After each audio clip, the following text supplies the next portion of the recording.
За өнөөдөр Монгол улсын бас их хурлын түүхэнд маш чухал асуудал хэлцэж байгаа тул бас гишүүд маань нэлээд нухацтай хандаж нэгийг бодож хоёрыг тунгааж байгаа хаа гэж бодож байна. За өнгөрсөн 30 гаруй жилийн хугацаанд Монголын төр засаг тогтворгүй хэврэг явсаар ирсэн. Өөрөөр хэлбэл Монгол улсын засгийн газрын дундаж нас 1.8 жил 17 дахь ерөнхий сайдтайгаа ажиллаж. Тэгээ Монголын төр засаг тогтворгүй хэврэг байснаар хэн очсон бэ? Монголын ард түмэн л хожоог. Энийний цаана ихэнхдээ гадаад дотоод том ашиг сонирхлууд хүслээ гүйцэтгүүлсээр ирсэн. Тэгэхээр бид нар энэ өнгөрсөн 30 гаруй жилийн хугацаанд энэ бий болсон төр засагт бас байгаа асуудлуудыг дүгнэж олон талаас нь сүүлийн 3 жилийн хугацаанд энэ үндсэн хуулийн нэмэлт өөрчлөлтийг, тогтолцооны өөрчлөлтийг хийх гэж бас хамтарч ажилласан. Хүн ном энэ дээр бол улс төрийн манлайлал үзүүлж, би бас хүн намын ерөнхий нарийн бичгийн даргын хувьд 21 аймаг 9 дүүрэг нийт 160 гаруй сумаар бас намын дарагтаа намынхаа нөхдөдөө ингээм хамт ажилласан. Ард иргэдээ энэ ойлголтыг өгч, энэ тогтолцооны өөрчлөлт хийгцээр Монгол улсаас дараагийн 30 жилд томоохон төслүүдэд явуулах, хөгжлийнхаа дараагийн шатанд гарах ямар боломжоор нэгдэх юм бэ гэдэг асуудлыг бид нар яриад. Ингээд явсны хүчинд энэ үндсэн хуулийн нэмэлт өөрчлөлт өнгөрсөн 76 гишүүнтэй парламент баталж хийсэн. За одоо энэ шинэ 126 та парламент бол уг нь энэ том ололтыг бид нар цааш нь баттгаад ингээд аваад явах үүрэгтэй гэж харж байгаа. Тэгэхээр хүн намын хувьд бол хамтарсан засгийн газарт орохдоо анханасаа бол Монгол улсынхаа эрх ашиг нэгт тавьж, үнэхээр энэ өнгөрсөн хугацаанд хөгжлийг боомлж исэн томоохон төслүүдэд хөдлөг ёо хамтарч ард түмнийхээ амжиргааг өөдөн татъя, намынхаа эрх ашиг хоош нь тавья гэдэг. Ингээд намын гишүүд дэмжигчдод бас тодорхой эргэлзээ тэнэгэлзээ төрсөн хэдий ч улс орныхаа эрх ашиг нэгт тавиад ингээд нэр төртөөгөр зүтгээд ажиллаж байгаа.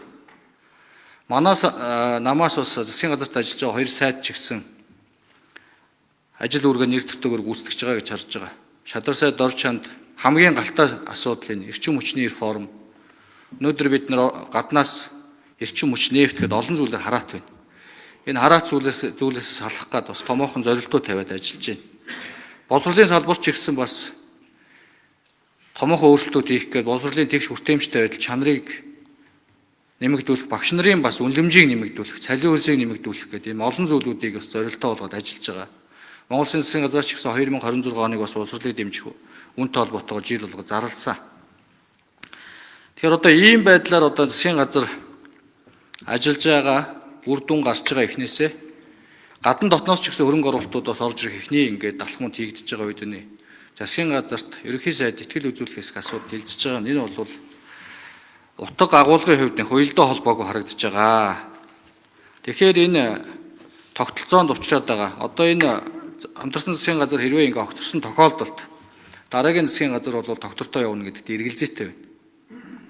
Дангаараач явахгүй, хамтраач явахд хэцүү энэ талцлууд. Өнгөрсөн хугацаанд ч гэсэн зарим нэг хууль батлагдахдаа 64-оор гарахад бас хүндхэн байсан шүү дээ. Тэр энэ засаглалын хямрал руу орох эрсдэл байна. Тэгэхээр ерөнхий сайд та яг энэ дээр өөрийнхөө байр суурийг хилээчээ. Цаашдаа энэ парламентын арчлыг бэхжүүлэх, энэ төр засгийг доктортой ойлгох, Монгол улсыг бас дараагийн шатанд нь гаргана гэсэн үзэл санаан дээр баттай байх уу? Энэ яг таны өөрийн байр суурь уу, бас нэгт танаа намын байр суурь уу гэдгийг бас тодтогч асууя. Баярлалаа. Тийм учраас би нухацтай хандах ёстой гэж үзээд л энэ яг итгэл үзүүлэх асуудлыг одоо оруулж ирж ингэж одоо ярьж байгаа юм. Яг тэр ингэж бөөнөр ярихгүй бол тэгэл өстой нөгөө түрүү нөгөө заан ярьдаг шиг зарим нь дөрвөн хөлийг нь тэмтрээд, зарим нь гидсийг нь тэмтрээд, зарим нь хошууг нь тэмтрээд, зарим нь сүүлийг нь тэмтэрдэг гэдэг шиг байж байгаа л нэг шийдэл гаргаж байна. Тэгээ шийдэл гаргах амархан байдаг. Шийдлийн дараах үр дагавар өөрөө бараг засагдлаа. Тэгээд 4, магадгүй 8, 12 жилч болчих юм тохиолдол байна шүү дээ. Байна. Бусад улс орнуудын туршлага юм.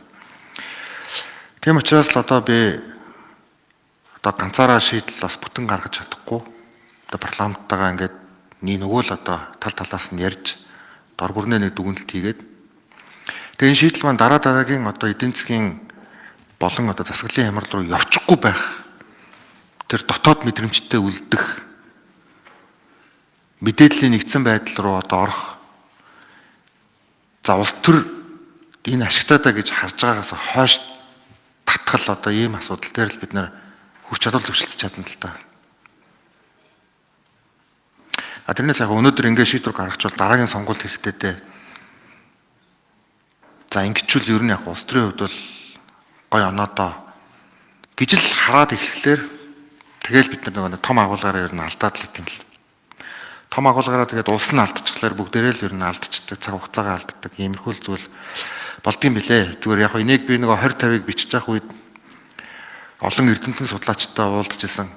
Олон одоо бас ингээд ус төрчтэй ингээд уулзж явахд бол тухайн үеийнхэн шалтгаан нэг тийм сонин шалтгаанаас болоод замаасаа гарч яваал тэгэл тэр нь явсараа байгаад одоо засаглалын тийм одоо гүнзгий хямрал руу орцсон, хайрын цаг хугацаа алдсан. Тэгээ бүр сүүлд нь хэдүүлээ одоо уулзсангуудаа шал дими юмнаас болоод хайр юмаа балжтэй л гэж бодоод л сууцгаач гэдэг юм л. Тийм учраас энийг хэдүүлээ талаас нь ярилцах хэрэгтэй гэдэг нь дүгнэлт төлдөөсэй л гэж би боддог. Би дахиад хэлэхэд одоо жишээлбэл надад ингээл одоо энэ албан тушаалд хорогдоол. За тэгэнгүүтээ одоо нэг юм асуудал гарангуут нь тэрийг одоо ингээл нэг учиргүй нэг тийм одоо бүх хүнд нэлцаагаал. Тэгэл одоо нэг юм асуудлаас одоо ингээл нэг бэмбэгнээл ийм байгаад байгаа юм бол огт байхгүй. Би зүгээр дараагийн гарах үр дагавардл санаа зовоод байгаа учраас тал талаас нь хэдүүлээ яриа хамтын шийдэл гаргачаал гэж байгаа шүү. Тэг энийг бас парламентын эрхэм гишүүд маань зөвөр ойлгоорой.